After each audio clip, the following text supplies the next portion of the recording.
Protesters interrupted Senator Elizabeth Warren's rally in Atlanta on Thursday, chanting, "Our children, our choice." The Democratic presidential hopeful was speaking at an historically black college when the protesters demanded, "We want to be heard."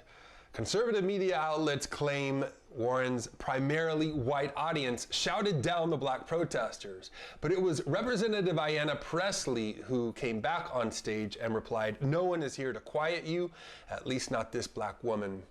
The whole thing smacks of a setup, and you can expect to see more desperate antics like this as the primaries continue to heat up. The Intercept's Ryan Grimm happened to be at the rally and recognized the protesters as funded by the Walton family. You know, the multi-billionaires who've poured hundreds of millions of dollars into privatizing our schools.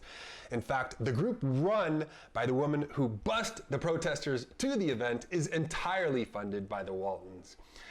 Part of Warren's campaign is a proposal to hold the charter school industry to the same transparency and accountability requirements as traditional public schools and ban federal funding from any new for-profits.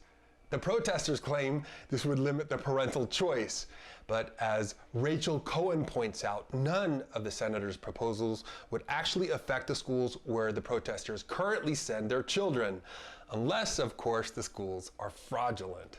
Protesters and activists deserve the respect to be heard, and it was good Warren met with them. But what activists say is not inherently unimpeachable, and raising thoughts or objections is not silencing them. To be clear, pro-charter billionaires were pivotal in shaping President Obama's test and punish education policies that continue to this day to blame teachers for low test scores in the nation's poorest schools. And they still have a couple of horses in their race, like Mayor Pete, whose major campaign contributors include the California Charter Association, and Michael Bloomberg, who just announced a $30 million ad buy using his own vast personal wealth.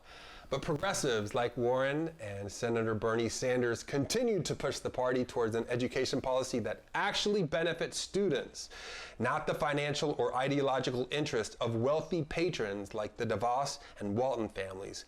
Democrats would be wise to distance themselves from policies supported by the president's least popular cabinet member and union-busting robber barons like the Walton family, who earn $4 million an hour while holding their own workers down to $11. If you found this information helpful, share it with a friend, and don't forget to click on the subscribe button.